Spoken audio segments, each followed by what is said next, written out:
Bonsoir tout le monde. Je vous souhaite la bienvenue à cette première conférence là, de la saison. Merci d'être là. Je me présente, Robert Cloutier, président de la section ICM à Amos. Encore une fois, je vous invite à visiter notre page Facebook. Les conférences vont être sur la page Facebook aussi et sur la page de François. Merci à nos commanditaires, très important. Là, on a changé de salle cette année. On va être toute la saison dans la salle ici. L'année passée, les commanditaires, les parapostes des commanditaires étaient en avant. On avait un petit peu de misère à se positionner à soir. Là, ils sont en arrière, mais on va les ramener plus en avant là, pour les prochaines conférences. C'est juste un ajustement de local. En parlant de commandite, vous allez recevoir certainement dans la semaine prochaine, les demandes de commandite pour la saison prochaine. Je vous remercie à l'avance. Il y a plusieurs choses que je suis en train d'oublier, même si j'ai des notes. Première des choses, il y a... Ah oui, le cellulaire, effectivement, c'est une bonne idée. Vous pourriez couper le son sur votre cellulaire pour vous assurer que ça ne sonne pas pendant la conférence.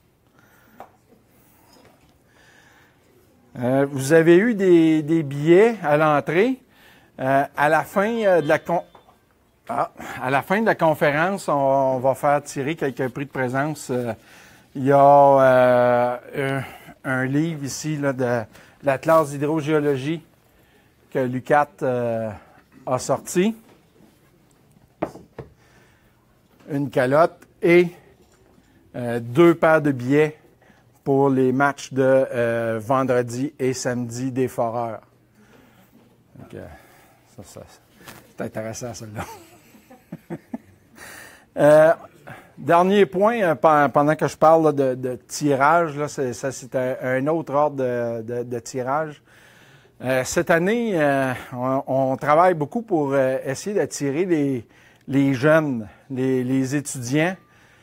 C'est pas tout le temps facile. Si vous regardez l'Assemblée ici, là, les moins de 22 ans, là, il n'y en a pas tant que ça. Ce qui fait qu'on va faire tirer une bourse de 500$ à la fin de l'année parmi les étudiants à temps plein qui vont assister aux conférences. Fait que si vous êtes étudiant à temps plein, venez me voir, je vais ramasser votre nom. Puis à la fin de la saison, on va faire tirer une bourse pour les étudiants. Puis passez le message. Là, si vous avez des neveux, des nièces, des frères, motivez-les à venir. Puis dernier point sur les étudiants aussi, on veut garder une place sur le CA s'il y en a des étudiants qui sont intéressés à s'impliquer avec nous autres dans l'organisation de ça. Ce serait une bonne façon de découvrir le secteur minier. Fait qu'encore une fois, je me sers de vous autres pour propager la bonne nouvelle. La feuille de présence circule. Les noms sont en ordre alphabétique par votre prénom. Les attestations d'ordre professionnel sont ici. Fait qu'à la fin de la conférence, si vous en avez besoin, venez me voir, je vais vous en donner. Les revues qui étaient sur la table à l'entrée, c'est toujours des revues gratuites. Puis encore une fois, gênez-vous pas, prenez-en, j'en ai en masse. La prochaine conférence est en septembre. En octobre, excusez, on est en septembre. Ouais, en octobre. Ghislain? Ça va être demain. OK. C'est beau. Fait que le conférencier va être annoncé très bientôt. Dernière petite nouvelle. Pour Québec Mine, on est en train d'organiser des vols directs Val-d'Or Québec ou Amos Québec. Là, ça va dépendre. En fait, c'est beaucoup la météo qui influence. Là. On prévoit un vol du dimanche au jeudi pour être là pour la journée là, de l'INMQ qui est lundi. Il y aurait un vol aussi potentiel du lundi et mardi pour ceux qui voudraient assister à l'événement de l'INMQ et aux conférences ou à Québec Mine le mardi, et un vol aller-retour dans la même journée mardi. Donc, si vous êtes intéressé, n'hésitez pas à m'en faire part. On va les annoncer avec les prix là, probablement dans les jours qui viennent. Là. Si on est capable, ça va être annoncé d'ici vendredi. Okay. Je demanderai à François de juste venir expliquer en 2 minutes c'est quoi la web diffusion. Ça ne prendra pas grand temps pour te l'expliquer. Puis je vais parler assez fort pour qu'ils m'entendent dans le micro sur le web parce qu'en ce moment, il y a des gens qui peuvent nous écouter en direct sur Facebook. C'est sur la page Facebook de l'ICM. On va aussi le partager avec la page de Médiaté. Et si jamais vous avez manqué quelque chose, vous étiez dans votre bulle durant la conférence, vous avez le goût d'aller réécouter un segment. À partir du moment où la conférence va terminer, elle va être disponible en vidéo sur demande sur la page Facebook. Donc, vous allez pouvoir aller réécouter la conférence tout bonnement comme ça. Donc, faites-vous-en pas, il y a une caméra en arrière, vous êtes tous filmés en ce moment.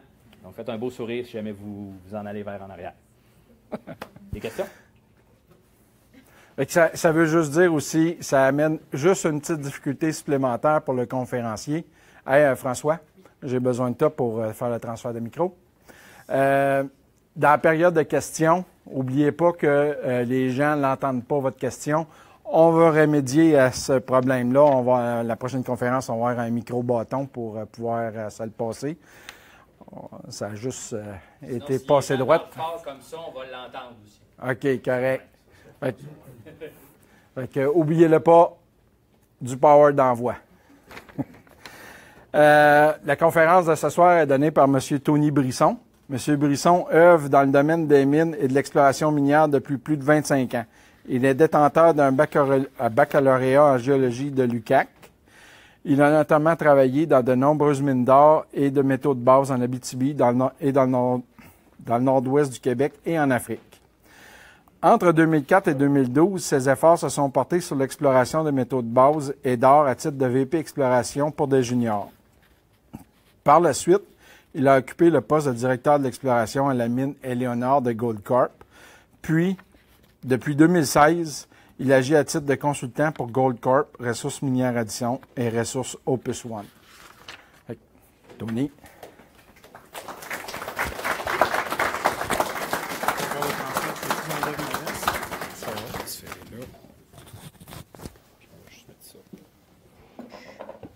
C'est bon?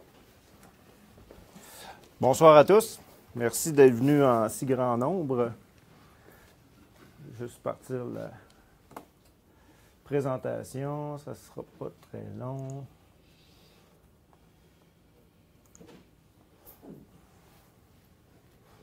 Donc, ça va, si je me tiens ici, ça va bien. J'ai pas la voix super en forme. J'ai un chat malade dans la gorge.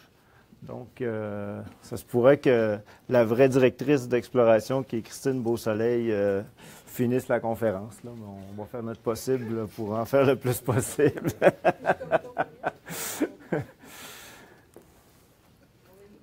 Donc, durant la note sur les énoncés prospectifs qu'on a mis en anglais durant que vous lisez ça, je tiens à remercier tout d'abord l'ICM pour l'invitation qui nous a été offerte.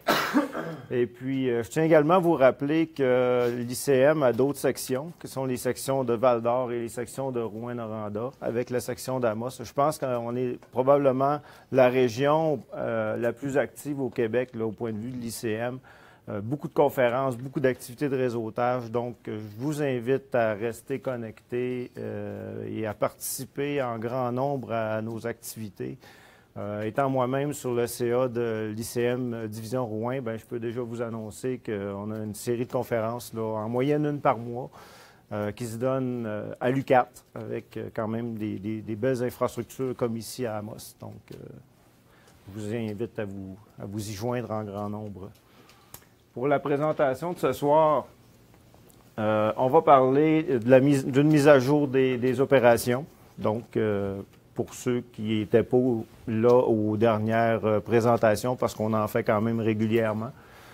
On va ensuite parler du contexte géologique d'Éléonore. En passant, pouvez-vous lever la main, ceux qui sont géologues? OK, ça va bien aller. Les défis Pourquoi les défis? Beaucoup reliés. J'ai mis le contexte géologique avant les défis parce que les défis sont en grande partie reliés au contexte géologique. Donc, tout est relié. Pour finir avec les travaux d'exploration actuels et à venir au niveau de la propriété. Est-ce que vous m'entendez bien? Oui. C'est bon. Ça devrait baisser graduellement.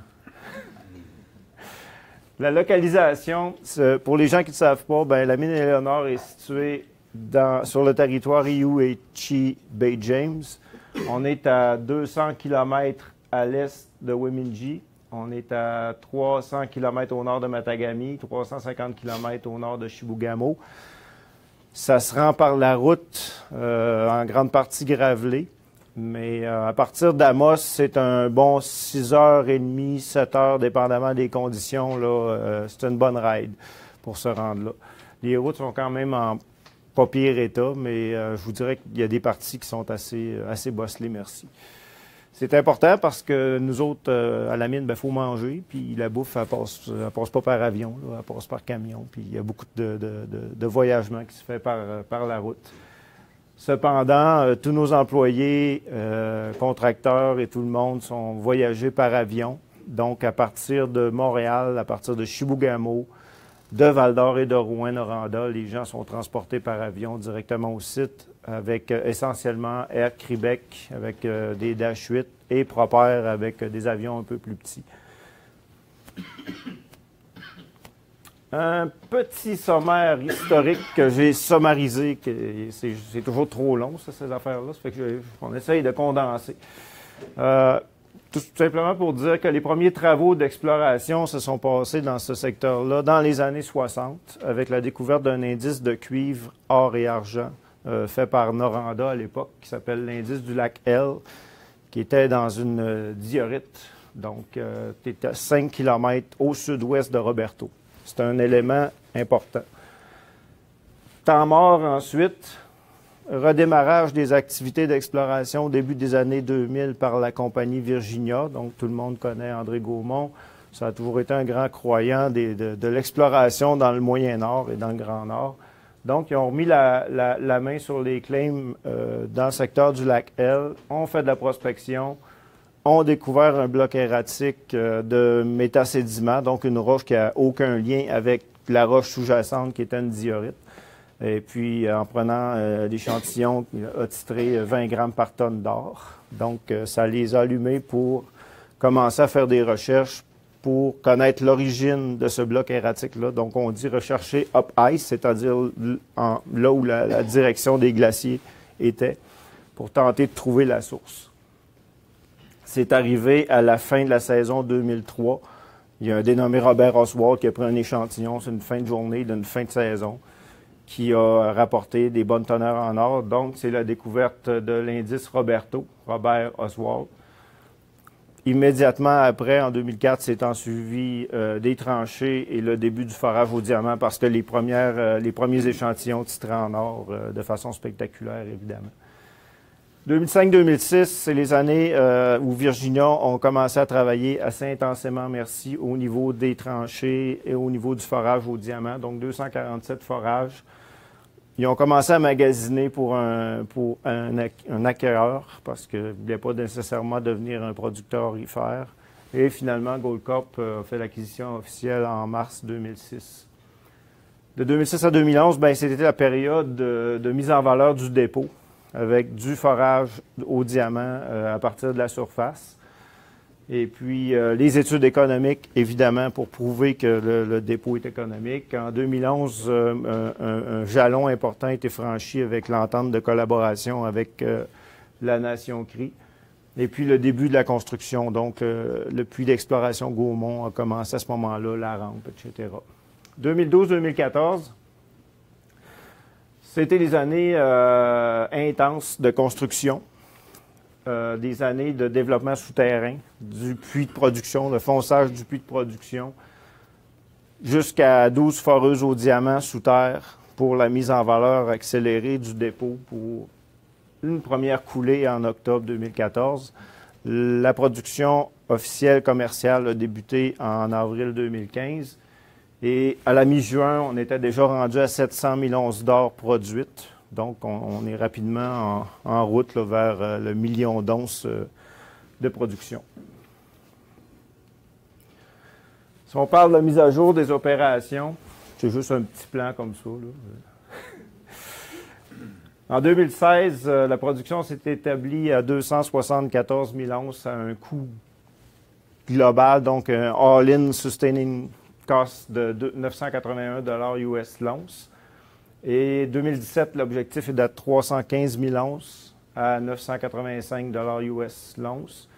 La différence, c'est que le puits de production est désormais opérationnel depuis la fin de l'année 2016. Auparavant, le minerai montait soit par des camions via la rampe ou soit par le puits Gaumont, pratiquement avec des 5 gallons.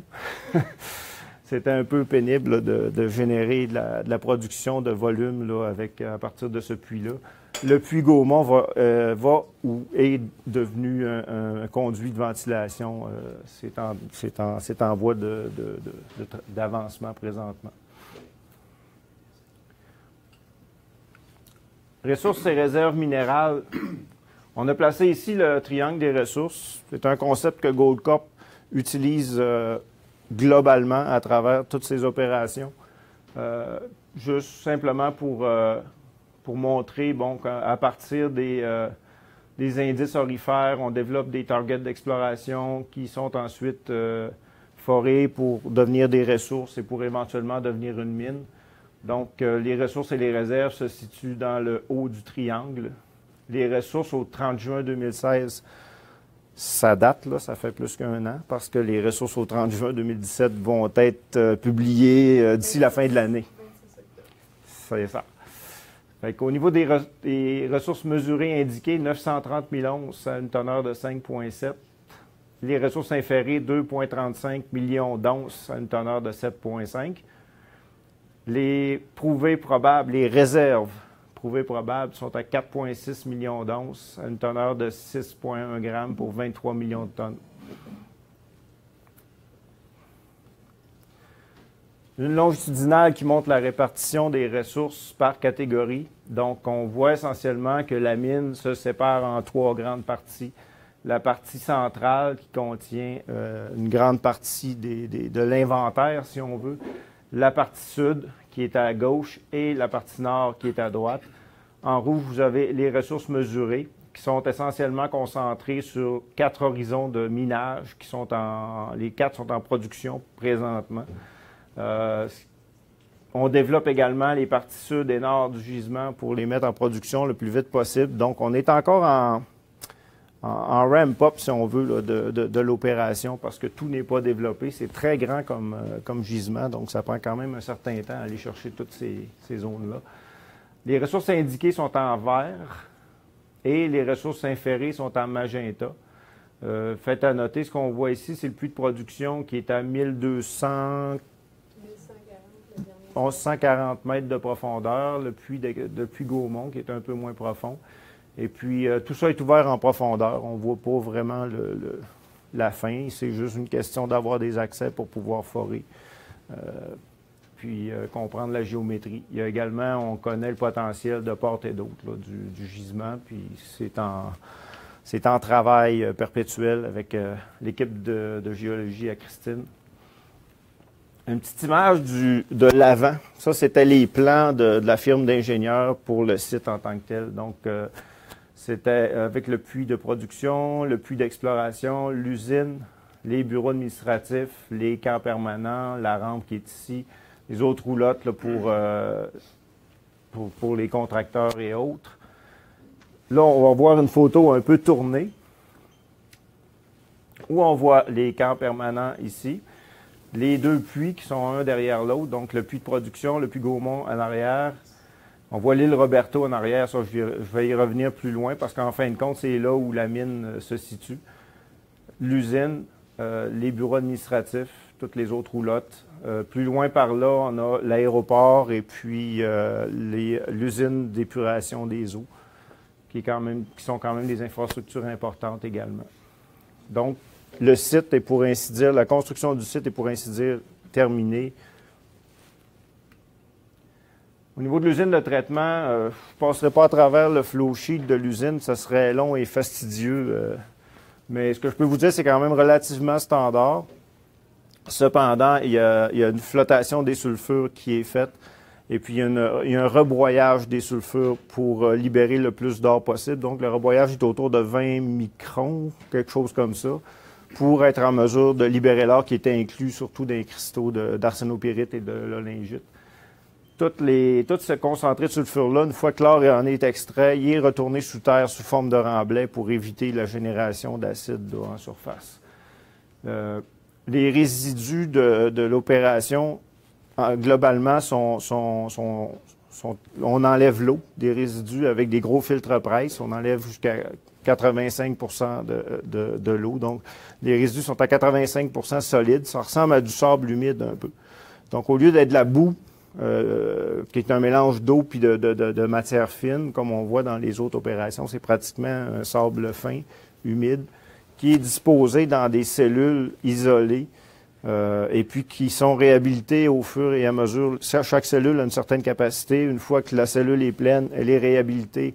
Il n'y a pas de danger de déversement toxique comme on a vu ailleurs en Colombie-Britannique ou en Guyana, par exemple, parce que ça, de facto, ça ne coule pas, ce type de résidus-là. Il y en a une partie des résidus qui est retournée sous terre également sous forme de remblai en pâte. On parle de l'ordre de 30 à 40 de ces résidus-là également qui sont retournés sous forme de remblai. Toutes les eaux de l'usine sont traitées. Et puis, présentement, l'usine est à une cadence de 5500 tonnes par jour et en augmentation graduelle. La capacité nominale de l'usine, c'est de 7000 à 7500 tonnes par jour qui devrait être atteint là, dans les années proches. Au niveau de l'environnement, l'environnement, c'est un grand défi dans ce secteur-là. On est entouré d'eau. On est sur un territoire qui appartient aux cris et c'est une condition sine qua non pour les cris d'avoir un site exemplaire du point de vue de la gestion de l'environnement. On a eu jusqu'à 1700 personnes live au site durant les phases de construction. Donc, juste pour vous donner une idée de la quantité d'eau qu'il y a à traiter, quand il y a 1700 personnes, si on veut pas en rejeter dans la nature, ce défi-là a été relevé avec brio. On a eu 6 années consécutives sans infraction avec le ministère de l'Environnement, et ça continue aujourd'hui. La mine est pratiquement, concernant l'eau, est pratiquement en circuit fermé. Il n'y a pas d'intrants, puis il n'y a rien qui sort. Tout est traité au fur et à mesure. L'entente de collaboration avec les CRI, ça date de 2011, mais j'y reviens parce que c'est un élément clé, c'est un jalon important, autant pour Goldcorp que pour les CRI. Donc, suite à des négociations qui ont pris quand même plusieurs années, on en est venu à une entente où chacune des parties était heureuse là, de l'entente qui a été intervenue entre les mines Opinaca, qui sont Goldcorp, le Grand Conseil des CRI, la Nation CRI de Wemindji. Donc, c'est une entente qui a servi également de jalon à plusieurs autres ententes qui sont venues ensuite. Là, je pense à Métanor, entre autres, là, qui a signé des ententes avec Washwanipi. Et puis, il va en avoir d'autres dans le futur, c'est sûr. Quelques petites statistiques au niveau des services à la surface. On est passé de 35-40 vols par semaine durant la construction, avec essentiellement des Dash 8.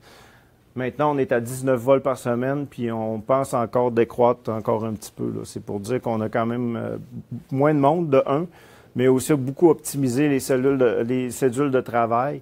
Au départ, il y avait des cédules 7-7. Maintenant, les gens sont rendus sur le 14-14. Ça a créé certains mécontentements, mais globalement, ça n'a pas eu un gros impact au niveau du roulement de la main-d'œuvre.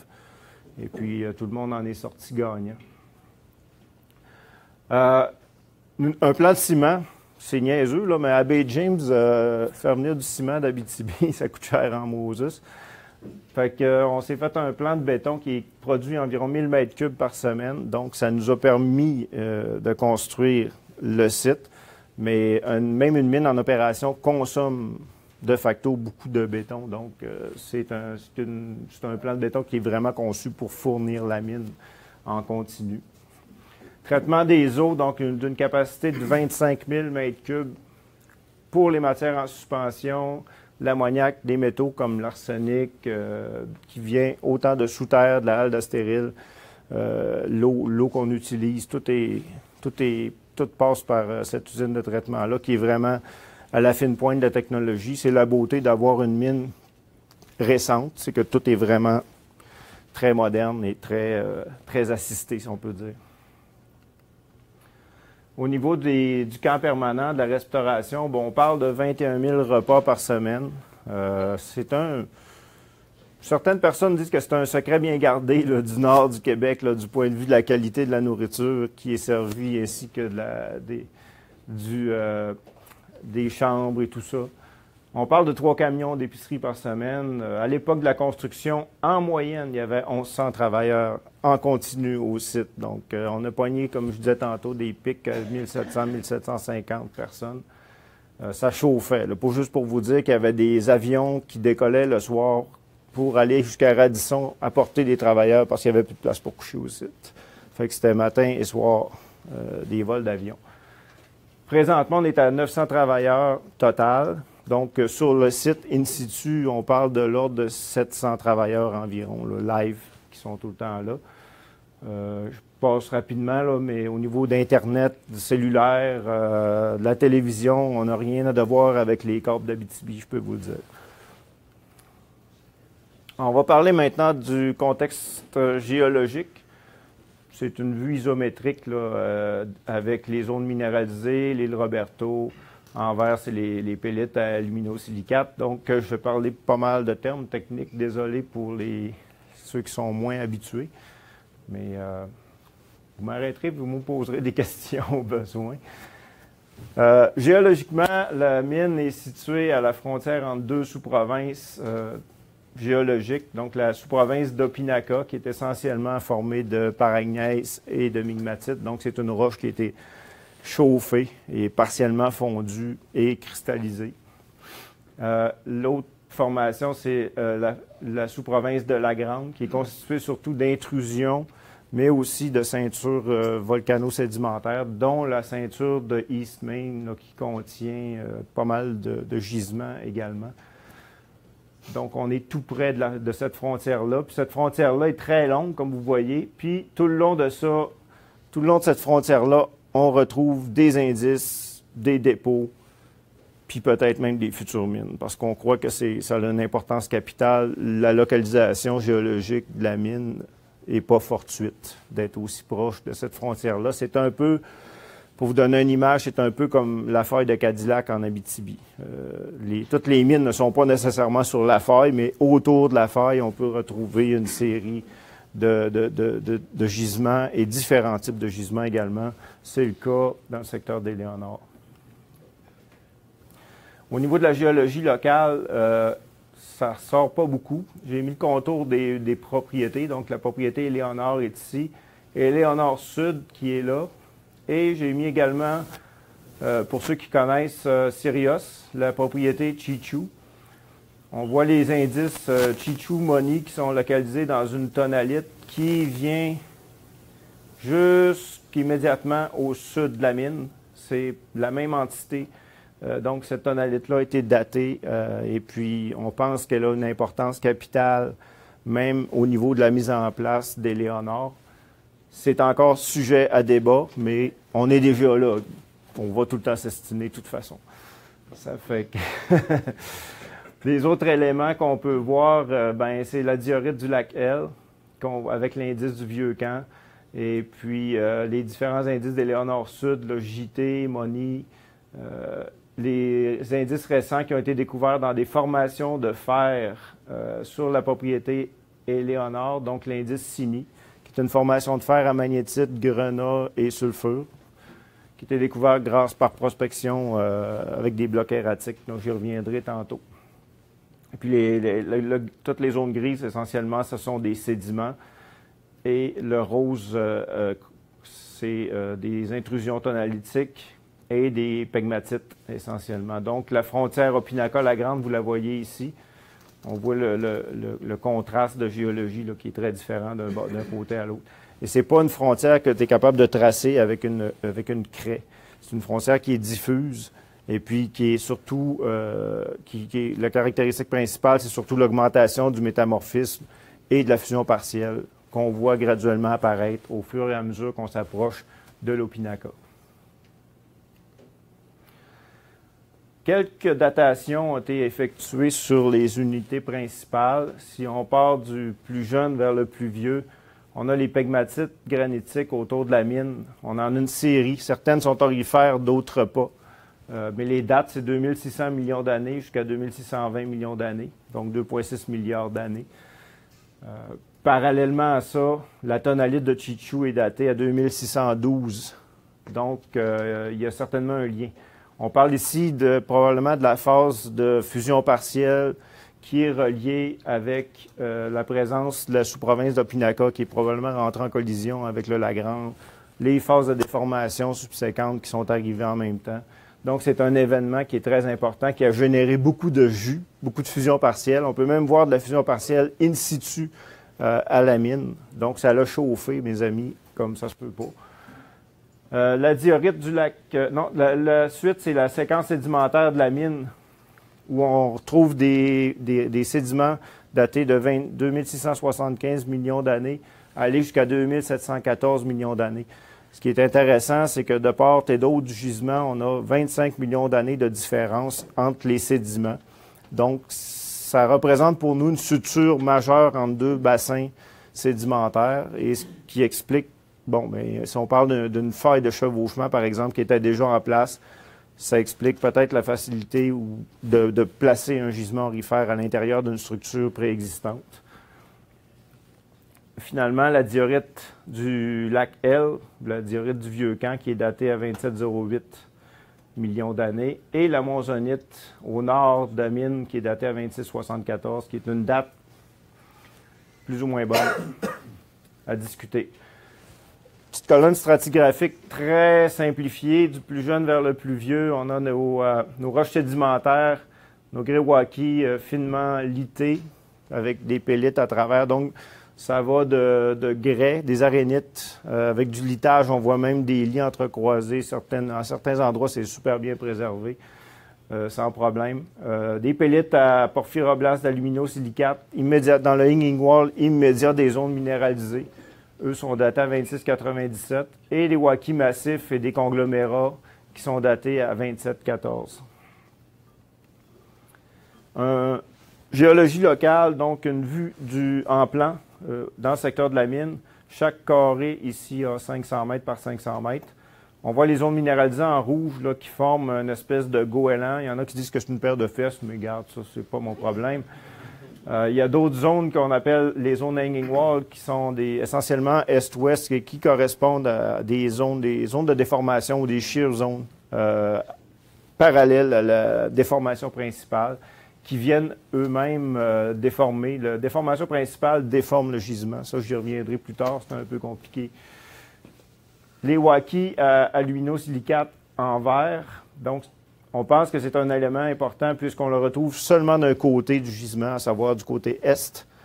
Donc, c'est essentiellement des pellites, donc des sédiments très fins, argileux, boueux, qui contiennent des quantités de temps en temps assez importantes d'alumino-silicate. On voit des conglomérats qui sont très affectés par les déformations. Il y a 3 phases de déformation. Dans le cas certaines unités géologiques l'enregistrent mieux que d'autres. Et puis, les conglomérats en est une là, qui l'enregistre très bien. Au nord, on a une zone qu'on appelle la basse teneur. Beaucoup d'intersections de forages historiques qui ont donné 1 gramme à 2 grammes sur des très grandes distances. Essentiellement constituées par un métasomatisme calcosilicaté, beaucoup de métasomatisme à diopside également qu'on retrouve dans ce secteur-là. La monzonite qui est au nord. Pour les événements, pour le reste, c'est essentiellement des métasédiments, des grès-wakis. Les événements plus tardifs, on a une faille nord-ouest fer régional orienté nord-ouest qui décale d'environ 8 à 900 mètres les zones de façon dextre, donc ça décale vers le sud-est. Et pour finir avec les fameux dikes de diabase protérozoïque. Une vue en section, on voit les zones minéralisées toujours, 50-10, 50-50, 6000.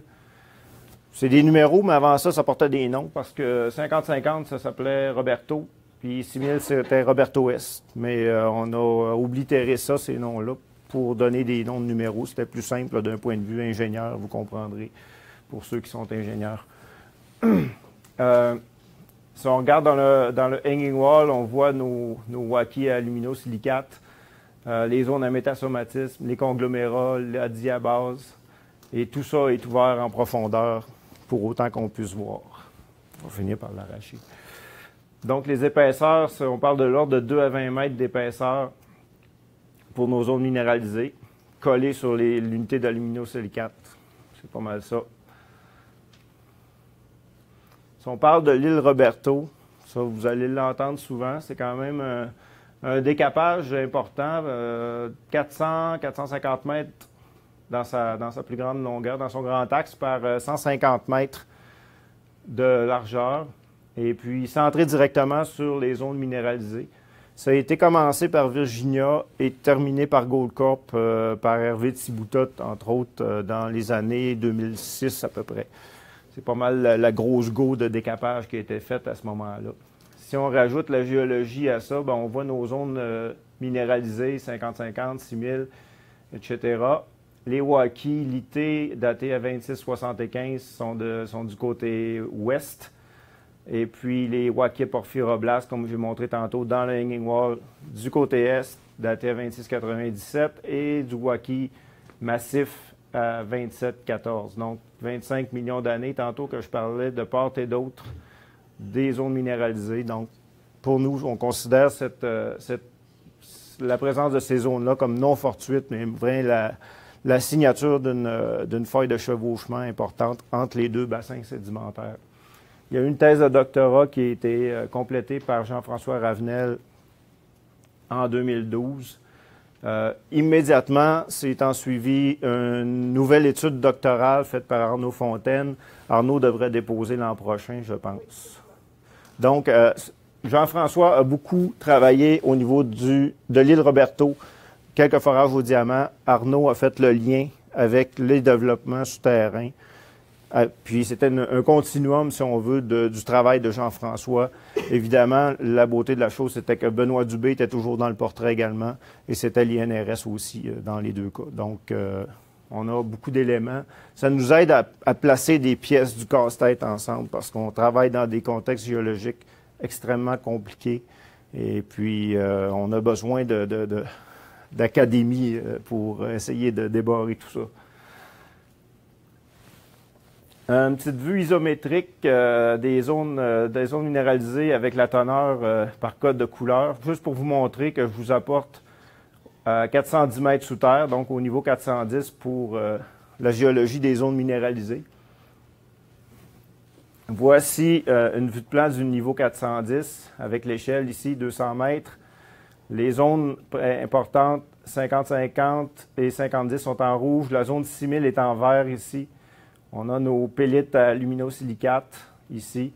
Et on a les différentes zones de déformation associées à la déformation S2 principale et les axes de pli S2 également. Et la troisième phase de déformation qui est un peu plus nord-est-sud-ouest, qui affecte également le gisement. Donc le gisement s'est mis en place, on pense, durant la phase de déformation S2 parce qu'elle est affectée par des plis P2 et elle est affectée par P3 également. Donc, ça là, c'est pas une feuille de plywood dans le sens strict du terme. On va aller voir un peu la géologie des zones 50-10 et 50-50. Excusez-moi, santé.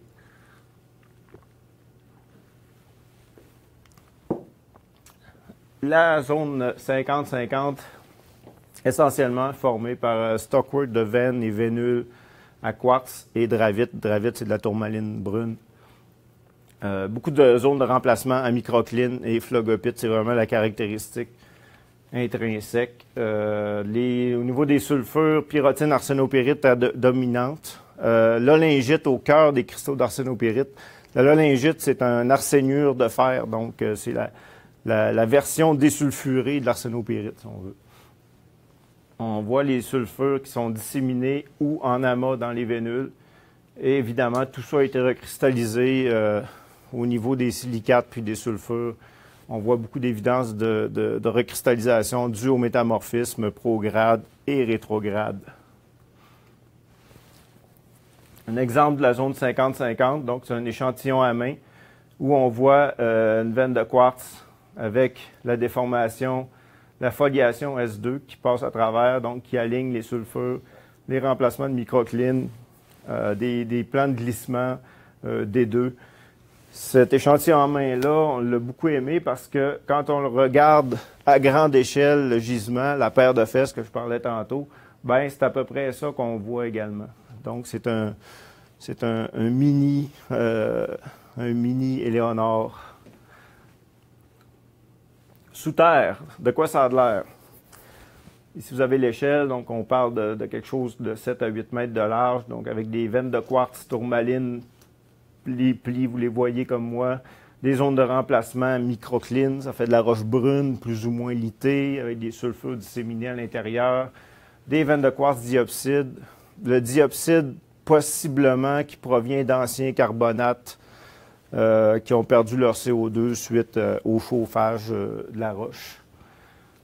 Donc, je peux vous dire que ça n'a pas de l'air de la veine classique qu'on va retrouver en général dans nos mines d'or en Abitibi avec des belles feuilles de plywood, des belles veines de quartz clean. C'est pas évident à l'œil. Je peux vous dire que j'ai parlé avec un mineur à un moment donné qui me demandait « Tony, coudon, y a-tu de l'or ici? » Ben, il dit « Mon gars, ça fait 6 mois que tu es en train d'ouvrir une galerie dans le minerai. » Fait que c'est pas très, très spectaculaire. Ce qui n'est pas de mauvaise chose en soi de temps en temps.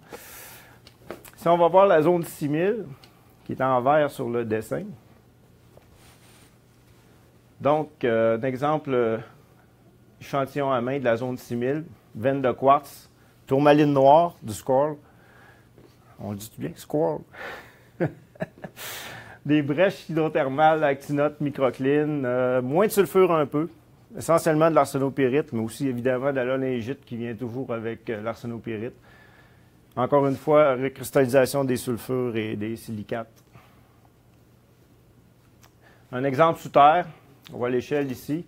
Donc, vous voyez la zone qui est plissée, plissée, replissée, comme ça, puis elle s'en va comme ça, avec les teneurs correspondantes. Donc, dans les nez de pli, on voit que c'est beaucoup plus riche.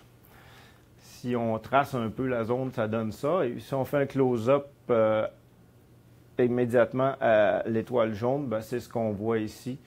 Quand même relativement classique, là. On n'est pas dépeignés, là, nous les géologues d'Abitibi, avec des veines de quartz, tourmaline noire, des sulfures, un peu de diopside et de l'or visible. Au niveau du métamorphisme qui a affecté les sulfures, on a les évidences de métamorphisme prograde durant la phase d'enfouissement qui se présentent par des grains de pyrrhotine en contact avec des grains de l'olingite, où l'or a migré essentiellement dans l'olingite. Et durant la phase d'exhumation, l'olingite s'est transformé en arsénopyrite avec une migration de l'or en périphérie des cristaux de l'olingite, pour finir, dans certains cas, jusqu'à une transformation complète de la l'olingite en arsénopyrite. Un exemple en section polie, 2 exemples en fait, avec des grains d'arsénopyrite avec un cœur de l'olingite. En blanc, c'est les grains d'or qui sont au pourtour. Un autre exemple ici qui est un peu plus pucilloblastique, et avec un peu la même chose, l'or qui est disséminé et surtout en périphérie. Ça explique la raison pourquoi on fait un concentré de sulfure, mais qu'on doit le rebroyer pour libérer l'or, parce qu'il y en a pas mal en inclusion là, dans ces grains de sulfure-là. Au niveau du métasomatisme, on a 2 signatures typiques. On a une signature qui est plus distale dans le hanging wall, donc calco-silicaté à épidote, actinote, feldspath, quartz granat, qui se présentent sous cet aspect-là en général. Généralement, des teneurs y sont associés. Pas des très hautes teneurs, mais quand même, ça lève de temps en temps. La zone basse teneur au nord, par exemple, est surtout formée par ces éléments-là. Donc, on génère des larges enveloppes de basse teneur. Et puis, associé directement aux zones minéralisées, on a un métasomatisme proximal, également calco-silicaté, mais surtout potassique, qui s'exprime avec beaucoup de microclines, beaucoup de remplacements de microclines en brèche et des vénules d'actinote et diopside. La signature géochimique du gisement, grosso modo, on pense à l'arsenic immédiatement, étant donné la quantité d'arsénopyrite, évidemment. Mais plus en détail, on parle également de bore d'antimoine, d'étain, tungstène, bismuth, tellure, molybdène, sélénium.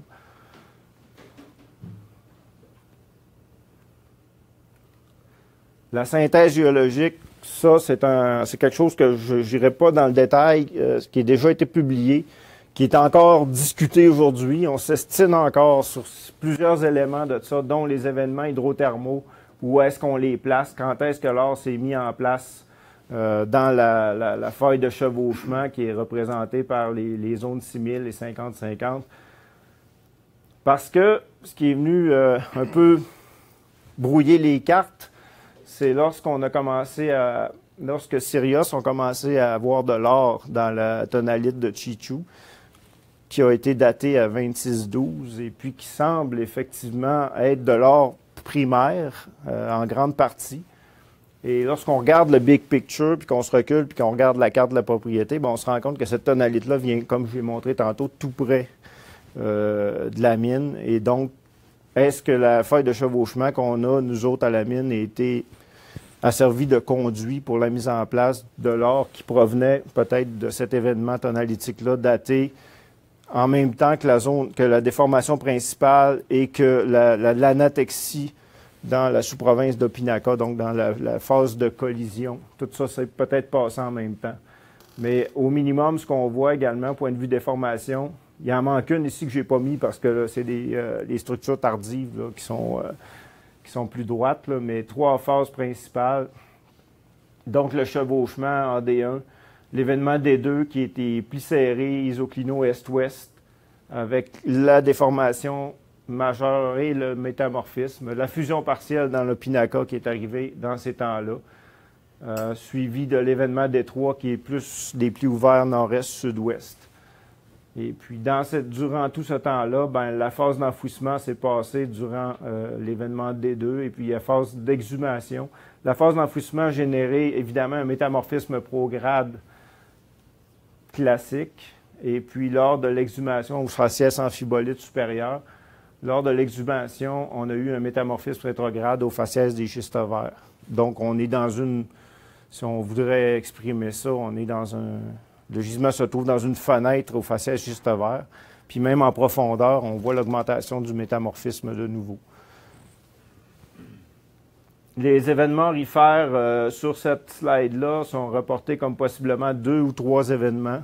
Ça, c'est matière à discussion, puis je n'irai pas plus loin là-dessus aujourd'hui parce qu'on ne réglera pas le cas. Les défis.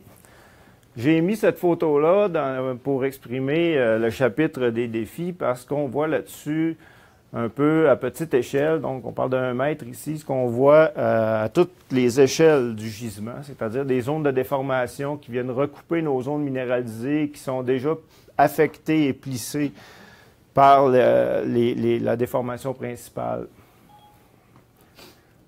Je préférerais franchement que ce soit vous qui parliez.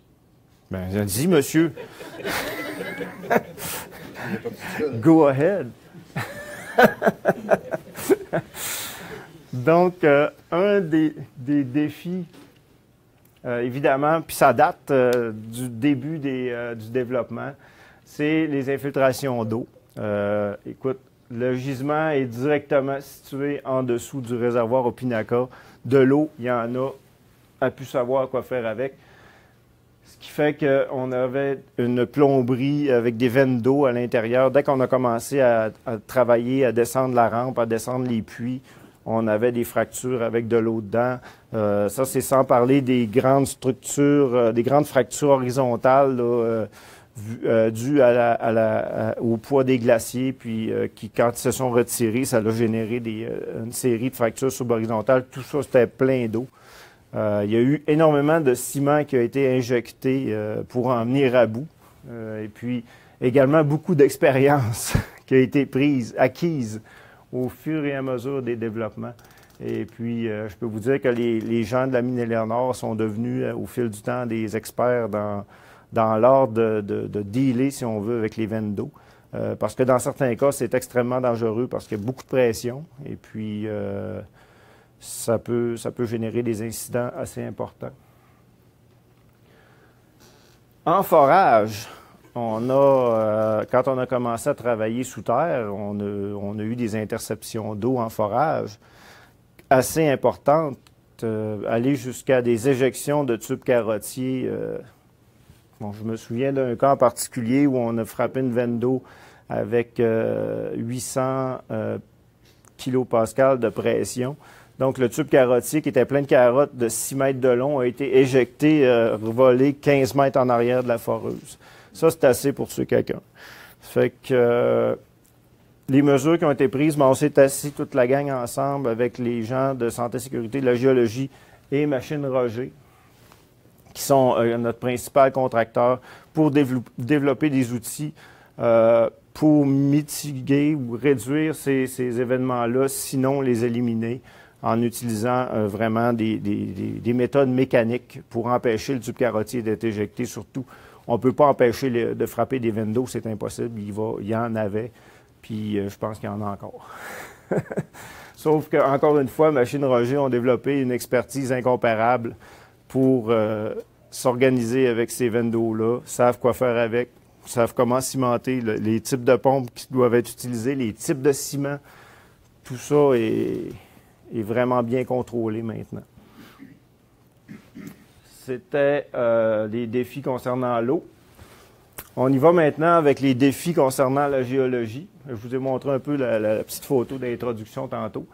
Bien, on a du plissement à Éléonore. Vous le savez, je vous l'ai montré tout à l'heure parce qu'on est affecté par les zones de déformation. Donc, c'est un exemple où on a 3 forages, où on a des interceptions de zones minéralisées. Dans ce cas-là, bien, celui qui a frappé 3 zones, on a fait un composite avec. L'interprétation géologique pour faire de la ressource indiquée nous donne ça. Quand tu arrives avec le développement, au final, bien, on se ramasse avec ça. C'était pas tout à fait comme on avait pensé.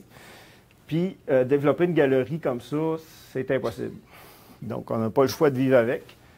Ça a comme conséquence que les ondes sont là, mais les façons de la développer sont totalement différentes. Et puis, éventuellement, bien, je vais vous montrer plus loin ce que ça génère aussi. C'est que tout ça, c'est de la dilution interne. Donc, ça a tendance à faire baisser ta teneur, même augmenter ton tonnage. Donc, le même nombre d'onces, mais à plus basse teneur. Ça, c'est un cas réel. Ce qui arrive également, des zones de forte déformation, carrément ce qu'on appelle des high strain zones qui passent à travers le gisement. Le gisement est comme ça, les high strain zones passent à travers comme ça. Donc, ce que ça fait, c'est que ça crée du plissement. On détruit les plis carrément. On préserve les charnières de plis. On démembre les flancs. Ça donne au final une impression de stacking. Donc, au niveau du développement, l'impact, c'est ce qu'on pensait ouvrir à cette largeur-là. Bien, dans certains cas, il faut ouvrir cette largeur-là pour avoir l'or, pour obtenir les zones minéralisées. Et dans d'autres cas, ça va jusqu'à l'extrême, où il faut ouvrir beaucoup plus large que prévu, ou même abandonner carrément une partie de l'or parce que c'est pratiquement impossible à tout récupérer. Un exemple concret d'une galerie au niveau 770, où on a la zone minéralisée qui est tracée en pointillé, où on voit, ben oui, ça ondule, c'est pas si mal. Comme je vous ai dit, c'est pas partout, hein? C'est vraiment dans certains secteurs spécifiques de la mine. Et puis, paf, ici, on arrive dans une zone de cisaillement très intense et on perd carrément la zone minéralisée. Donc, si on va voir en section transversale chacun des cas, ce que ça donne. Si on regarde la section 1, ça va bien. Ça fait une belle zone minéralisée droite, assez straightforward, classique. Ça se mine assez bien. Quand on arrive dans la zone de déformation, on se retrouve avec cet aspect-là quand on fait le forage de définition, où tout est allongé, tout est étiré, tout est déchiré. Donc, c'est certain que c'est très difficile pour nous de récupérer tout l'or qu'il y a là-dedans, parce qu'en plus, souvent, c'est étroit. Donc, ça génère des soucis au niveau de l'opération. Mais de plus en plus, avec l'expérience, on apprend quand même à vivre avec ça pour essayer d'améliorer au maximum. Mais il y a quand même des limites à faire des miracles. J'en arrive finalement à l'exploration. C'est bon, la voix ne m'a pas lâché encore. OK.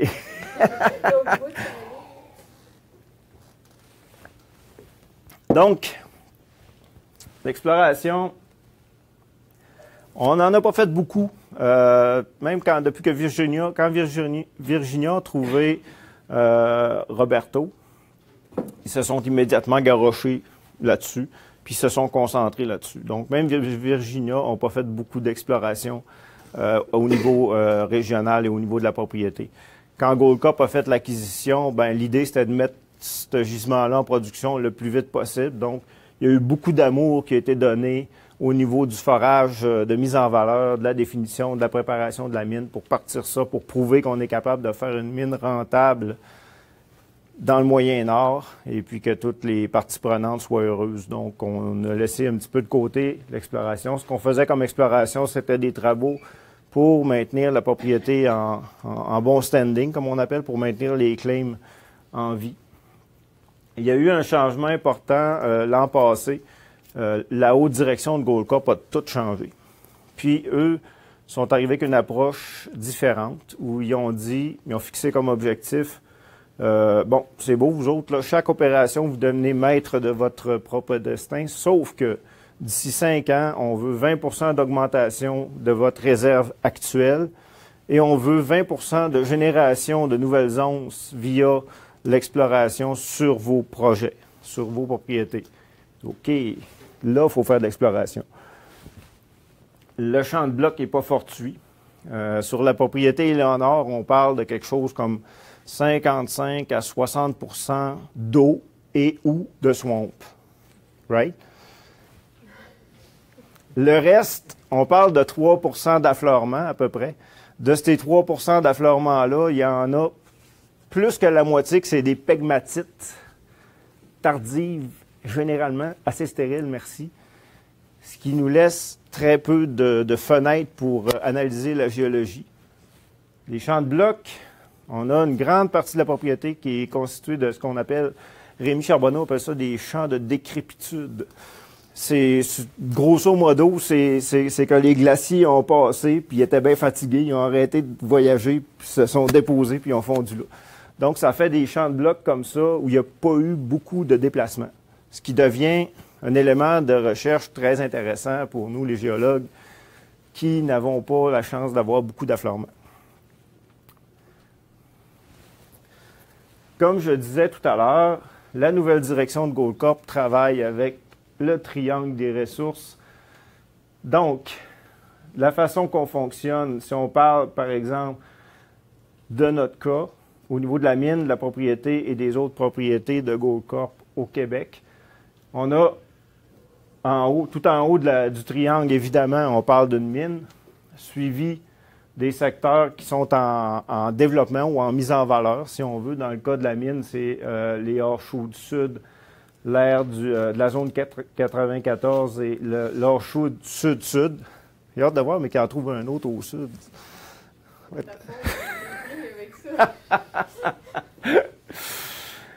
Et puis, au niveau des targets d'exploration, la continuité en profondeur puis les nouvelles zones. Donc, on parle de mines, études de faisabilité, ressources, réserves, définition, target d'exploration, les indices aurifères, appelons ça comme ça, puis les idées, le génératif qu'on a nous autres décidé de mettre C'est quoi le génératif? Ben, c'est dire, j'ai une anomalie géochimique de fond de lac dans ce coin-là, superposé avec une anomalie PEP. Ça n'a jamais été foré. C'est son génératif.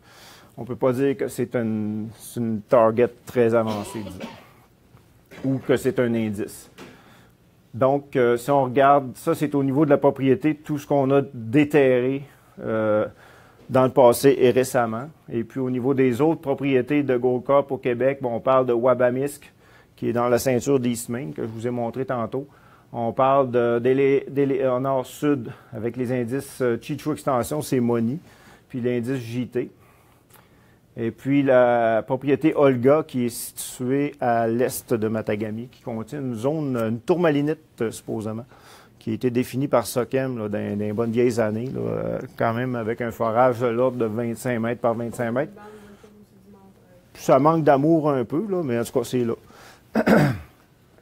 Donc, notre but à nous autres, à Christine, c'est de nourrir ce triangle-là de façon à augmenter les ressources de la mine, les réserves de la mine de 20 %, mais aussi d'apporter 20 % d'onces des autres projets. Donc, ce n'est pas un petit défi parce que ça demande pas mal de temps et d'attention.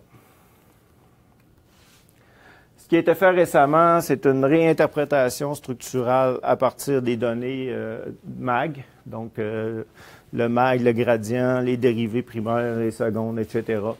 Donc, on a, avec ça, ça nous a aidé à déterminer les secteurs plissés, les structures tardives, les secteurs avec des chevauchements, etc. Donc, relié avec les différents indices, ça pouvait nous donner, nous aider, si on veut, à prospecter plus tard sur le terrain.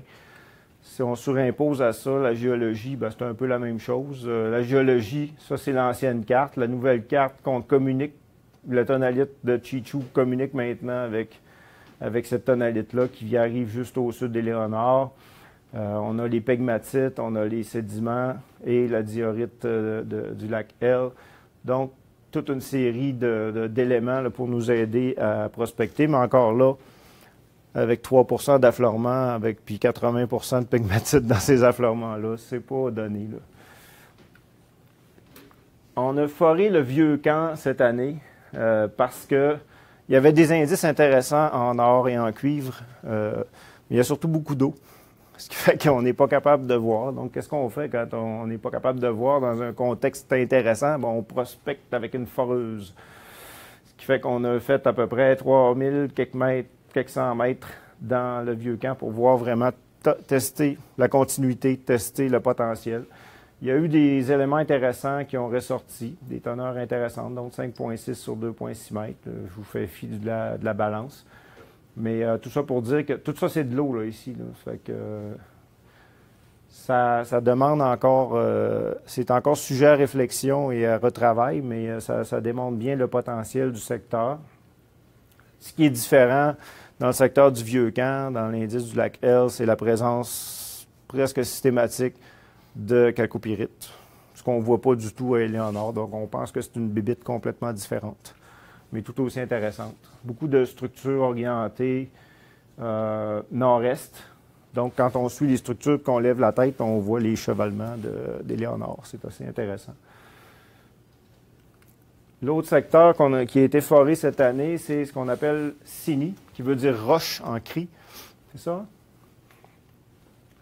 C'est découvert en 2015 par prospection. Dans un champ de blocs, il y a eu des blocs de formation de fer à magnétite, grenat, sulfure, qui ont titré jusqu'à 18 grammes par tonne, si je me souviens bien. Donc, évidemment, ça en étant suivi la recherche up ice, parce que les glaciers se sont déplacés dans la direction sud-ouest. Donc, en recherchant vers le haut, puis en travaillant un peu au niveau du mag, on a trouvé cette anomalie mag-là, qui est une grande formation de fer avec un pli très serré, qui est suivable sur plusieurs kilomètres. Il y a eu quelques tests de fait. Et puis, je n'ai pas les résultats sur cette slide-là. Les résultats sont disponibles cependant dans le dernier rapport trimestriel, le Q2. le deuxième rapport trimestriel de Goldcorp. Donc, je vous invite à aller voir. On a tapé des teneurs anomales. Ce qu'on connaît de ça, c'est que l'or est directement associé à la quantité de sulfure. C'est assez classique, là. Quand on a juste de la magnétite, c'est plus ou moins bon, mais par contre, plus qu'on a des sulfures, plus ça porte. Le meilleur reste à venir pour ce secteur-là. Et puis, on travaille également là, à déterminer avec plus de précision, à raffiner notre targeting, là, en faisant entre autres des études de géophysique et d'autres études de quaternaire. Ah, ça, c'est des beaux champs de blocs. Donc, les travaux de prospection cet été, depuis le mois de mai, qu'une à 3 équipes de prospection à tous les jours qui s'en vont sur le terrain de la propriété pour faire la cartographie des affleurements, mais aussi porter et donner de l'amour aux nombreux champs de blocs qui existent, qui sont dans certains cas assez gigantesques. Et laissez-moi vous dire que c'est pas facile de travailler dans des contextes comme ça, parce que, un, c'est super glissant, ces blocs-là. Souvent, sont recouverts d'une espèce de limon. Et puis, deux, ben, il y a des trous entre les blocs, évidemment, parce que de temps en temps, on peut en avoir jusqu'à 3-4 mètres d'épaisseur. C'est toi qui as parti un GPS d'un trou à un moment donné? Non, OK, c'est bon. Mais ce qui est intéressant, lorsqu'on trouve un indice dans ces champs de blocs-là, c'est qu'on sait que la source n'est pas nécessairement très éloignée. Donc, ça devient important pour nous de porter une très grande attention et de cartographier les champs de blocs. Ce qui a été fait là, et ce qui est encore en train de se faire. Donc, on étire. Normalement, le terrain, à la fin du mois d'août, là, c'est pas mal la fin parce qu'on le fait beaucoup en hélicoptère. Le plafond baisse en septembre, la brume arrive et puis, bon, ça devient plus pénible. Mais cette année, on est sur du temps emprunté, donc on poursuit avec ça. Donc, grosse été de prospection, la plus grosse été de prospection à date depuis toujours, probablement. On a égalé, cumulativement, on a égalé les travaux qui ont été faits depuis 2001 sur la propriété. En termes de jours de terrain. En termes de jours de terrain.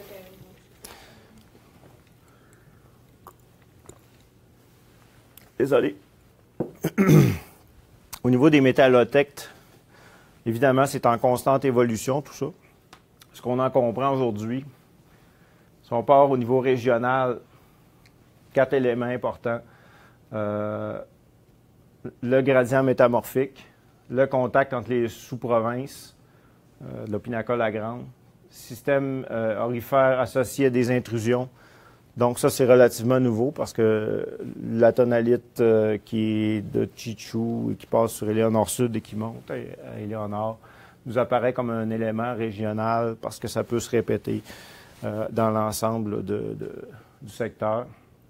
Et des bassins sédimentaires associés à des structures majeures, comme on peut voir avec la zone de la faille de chevauchement là, qui sépare, qui est en plein milieu du gisement, si on veut. Au niveau de la propriété, évidemment, toutes les formations sédimentaires sont importantes, mais également le contrôle structural de ces bassins sédimentaires-là sont également importants. Donc, tout ce qui est associé aux phases de déformation S2, donc plus ou moins Est-Ouest, qui génèrent des plis verticaux à plans axiaux Est-Ouest, et puis d'autres structures subparallèles à la stratigraphie. Plus c'est compliqué, mieux c'est. C'est souvent le cas en géologie, mais c'est comme ça. Au niveau de la mine, ben, c'est ce que j'ai dit tantôt. L'empreinte hydrothermale calque-silicatée, qui est une empreinte un peu plus distale. Donc, quand on voit ça au niveau de la mine, on sait qu'on n'est pas loin de quelque chose. Les anomalies à arsenic, antimoine, bismuth sont importantes aussi à tenir compte. Les veines de quartz et pegmatite, parce qu'on a des pegmatites aurifères avec de l'or visible. Puis des Stockworth de veines plissées, démembrées, comme on voit dans l'ensemble du gisement, qui sont un autre métallotecte au niveau de la mine elle-même. Et c'est ce qui complète ma présentation. Merci de votre attention. Merci.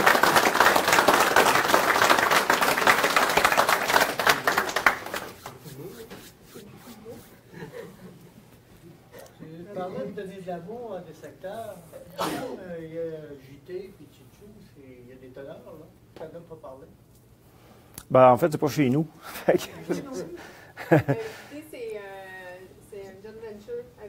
azimut et semaine. Donc, on n'est pas Puis c'est tenu dans le cadre de cette présentation. c'est Azimut qui est présentement qui gère le projet. Même, puis Sirius, Gold Corp sont à hauteur de 19 % dans Sirius, mais on n'a pas vraiment notre mot à dire là-dessus. Là. À suivre. À suivre, oui. OK. Puis même si je suis pas même si je suis un géologue, je vais te poser une question de minier. Il me semble, avec les teneurs et les tonnages qu'il y a à Léonard, les coûts de revient global de minage sont élevés. Oui, absolument. Il ne faut pas oublier qu'on a une grosse hypothèque à payer. Puis, on est dans les dernières années de construction, on vient de bâtir une usine de traitement d'eau. Donc, les prix de revient devraient baisser. Oui. Comme la tendance de l'amélioration. Avec l'objectif, d'ici 5 ans, c'est de baisser tous nos coûts de 20 encore. Notre gros objectif, c'est 20-20-20. C'est par là que ça va. Oui, comme l'engrais chimique vers avant. Ouais.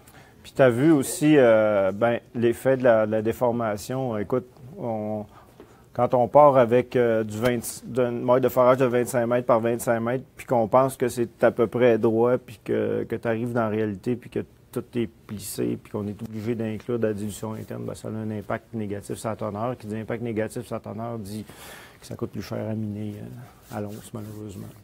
Merci. Excusez-moi, vous êtes dans quel protorosée? On est dans l'Archéen. On est en moyenne à 2700 millions d'années, donc on est dans l'Archéen solide. Les seuls éléments protérozoïques qui existent sur la propriété sont des dikes de diabase orientés nord-est, sud-ouest.